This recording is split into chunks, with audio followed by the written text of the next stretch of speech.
So, you heard about the shooting. Correct. Of the CTA bus driver who got shot.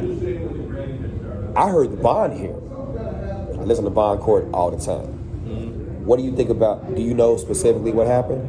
I don't know the specifics because obviously I wasn't there, but from what I heard through the grapevine is that the guy that was on the bus, he was at the end of the line. Yeah. When you're at the end of the line, you're supposed to exit. You don't ride back around. Right. It's just something we don't do. The operator asked him to exit the bus. He didn't want to exit the bus. Okay. And then from that point forward, he took matters into his own hands. Yeah. And that's pretty much all I know about it. All right, so I heard in bond court, which is, and I don't know if you sometimes pay attention to it, but it's like if you go on YouTube, just look up Cook County Courts Layton Room 100, Layton Courthouse. And I heard the bond hearing. So what happened was, that first part is correct. Then the guy, the passenger, walks up and spits in the operator's face, right? And so the guy gets off the bus.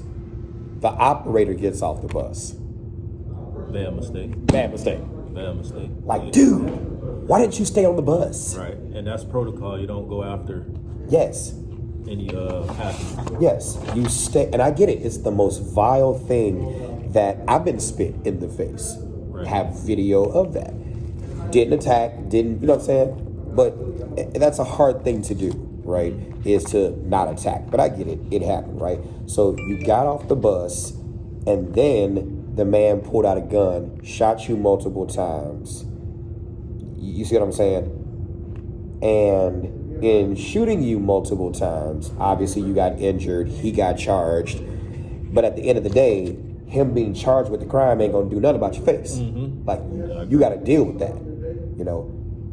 What are your thoughts about, not specifically, what are your thoughts about just operating a bus and your safety? My thoughts on it? I think the safety is not what most people think it is. Right. We're targeted every day. It's the general public at the end of the day. I don't know what someone may get on that bus with. I don't know what type of attitude somebody has that day. As far as the safety, I just think it's not there. Yeah. That shield doesn't do much, because if I wanted to as a passenger, I can reach around there and you'd be done for. Yeah. If I had a knife, you'd be done for. Yeah. So the safety. It's a COVID shield. Yeah. So in my opinion, it's a COVID shield before they knew what COVID was, right? In my opinion, the safety is not where it needs to be. Right. I think, and just in my opinion, CTA can do a better job as far as the safety of us. But you know, it's something, because Chicago police has their own not housing, you know what I'm saying, transportation detail, but they can't get there fast enough. Correct. Like they can never get there fast enough. You know, do they even still ride the bus like they used to? I've been at this company 3 years and no one's ever rode my bus. Damn. From what I was told, CTA and CPD have a trust fund together where they pay them an X amount of dollars From their CTA budget, yeah, to ride the bus. But in my 3 years of being there, I've never had anyone ride my bus. And see, it used. Remember back in the day when back they used to. Back in the day, they used to ride the bus. When I was in high school, they definitely rode the bus. Right, you used to see them at the bus stop, like right in front. The bus had no choice but to stop behind. They get on, ride for a little bit. So you don't see any of that anymore. See, and granted, it may be, south side. They may ride on the south side. I'm not on the south side. I'm on the north side. Oh, then yeah, okay, all right. Then that provides perspective. Okay, Yeah, so provides some context. So as far as west side, south side, they may do ride the bus. Okay, out there, 'cause it's more prominent out there to happen. Facts. But you know what? It's traveling north though. Yeah, exactly. It's traveling Howard north. is a south side to me, in my opinion. You say what? Howard? Boy, Howard is right on the verge of fuck and no. Yeah, it is exactly. right there. Yeah. So, you're right. It's traveling north, whether I like it or not. Yeah. So it's amazing. Here's this. There was a Republican legislator that downstate that filed a bill to have, the Illinois Concealed Carry in the Illinois Concealed Carry Act, 430 ILCS 66 for those of y'all watching, right? In that act, one of the prohibitions against carrying is that you can't, one of the places where you can't carry is you can't carry on public transportation. Correct. It was a Republican legislator who was trying to file to get that removed, much like the forest preserve carry ban was struck down. You see what I'm saying? Mm-hmm. And that's another conversation too, because that was one of the previously prohibited places that's no longer prohibited now. We'll talk about that later. But without the teeth of the party that is for guns, and I'm not a Republican or a Democrat, I'm not a liberal conservative, I'm independent. But when you're good, especially about a specific topic. You can still be a Democrat and then back Republican legislation that suits your personal interest. I agree. You know what I'm saying? Like, you can still be a Democrat if you like most of the stuff that's for Democrats, but then on this thing, I'm going to go ahead and go Republican because I need that. You know what I'm saying? Put the teeth behind that. And so, at least in ideals, because you can't do it in political support, right? That's a funny thing. But would you like to see, last question, would you like to see concealed carry on the bus? Because people are carrying guns on the bus anyway. They carrying buses on the gun. They're carrying guns on the bus. They're carrying guns on the trains. You hear constantly in Chicago, people are coming under attack on public transportation, in public transportation venues, in a safe zone such as CTA, and the police are not around to protect, right? And it's your job to protect yourself. What would you feel if there was concealed carry allowed on the buses and trains and public transportation? If it was allowed, I would say it's a pro and a con. You know, the pro is, hey, I can defend myself. If I rightfully feel like I'm threatened or my life's in danger, I'm able to defend myself. Sure. But then you have those people that make problems. You know, they looking for a problem. Yes. So that's where I see the con will come in. But if it was for me, I would say go for it because, like you say, people are not going to respond like you're going to respond at the end of the day. So I want to be able to protect myself. Right. But I just know they're going to say that, what if Billy Joe Bob over here, he feel like he in the right, but he not really in the right because he got a rowdy pastor. Yeah. And a rowdy pastor claim he going to shoot, you know. So I'm for it if it was to happen, but I can see the backlash for it as well. And I like your response. I like your response because you're able to see both sides of it. You're not, you know, well, I'm a person who can personally be targeted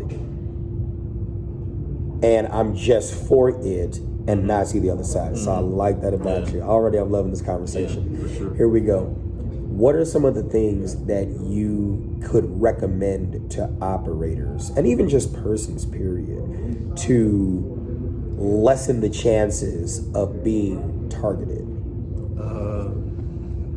on public transportation? When I first started, it was I don't want to drop his name, but the instructor, it was an instructor, and he said the best way, and it's the best way to go about it, to limit confusion, to limit, you know, feud.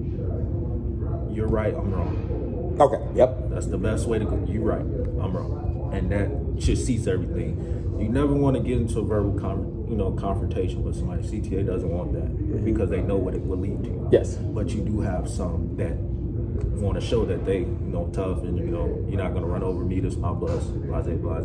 But at the end of the day, I want to go home. Right. And is it really your bus? It's not really my bus. Exactly. Exactly. Because you got to get off of it at the end of the line, is it? So that's one thing that stuck with me from that instructor. He was like, "Oh, you got to say you right, I'm wrong." Yeah. And I think I've used that for the last 3 years. I don't argue with people. Yeah, outcomes. Because at the end of this argument, what am I going to get from arguing with you? Like, am I arguing with you to prove a point, and then once the point is proven, what's next? Right. And I say, you know, I'm not going to make CTA's problem my problem. You know, that's their problem. Somebody get on why the bus late, 1-800-CTA, call them. Don't ask me, call them. Because if I give you what you want to hear, you're going to say it's BS anyway, and that's when it's going to lead to something else. Good deal. 1-800-CTA. Like I said, and the first mistake was he got himself off that bus. Right. And I'd have been one spitting fool with the door closed. I'd have drove off. I would have just had to call the supervisor and say, you know what?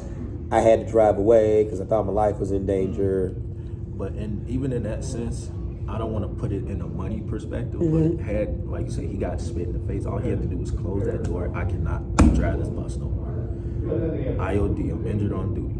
Yeah. He was going to get paid the whole entire time he was going to be off. Yeah. So he really put himself in a position that he didn't have to be in. Now let me ask you this: if he would have drove away, would that position still been the same? Because here's this: you never really know if a person has a gun, but one thing you know for sure, you don't have one. So if we're talking about absolutes, I don't know if they have a gun, but I know I don't have one. If I close the door, say I'm injured on duty, which it could be COVID, spit, caustic, other type of things that are transmitted through bodily fluids, whatever,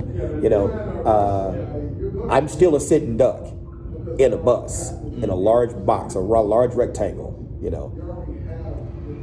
Do they allow you to drive off? Yes. So if you feel like, hey, my life is been threatened, if you got to get to a safe spot at the end of the day. Okay. So they cannot knock you for trying to help yourself from further action, if that makes sense. That does make sense. Makes a lot of sense. Because if you tell me to sit and I know this guy outside this door got a gun, bullets travel. It ain't like it's not going to come through the window. So there's not much cover you can get up in there. Right. If he want to get on that bus, he'll get on that bus. Right. Yeah. So, I've never been in a position where they said, don't move the bus. Okay. So that's good. That's good to know. Mm-hmm. That's good to know. Damn good conversation. Yeah. So it sounds like what could have gotten the best of that operator. He probably had a bad day. Bad day. It could have been bad day. It could have been ego. Mm-hmm. It could have been, who are you to spit on me? I have something to prove. It could be a myriad of those things. Could have been a regular. Could have been a regular. Somebody guy that just gives problems. You always on my bus every time. Boy, I told you next time it's over. It could be all of those things. Mm-hmm. But I like your approach. Mm-hmm. I like your approach.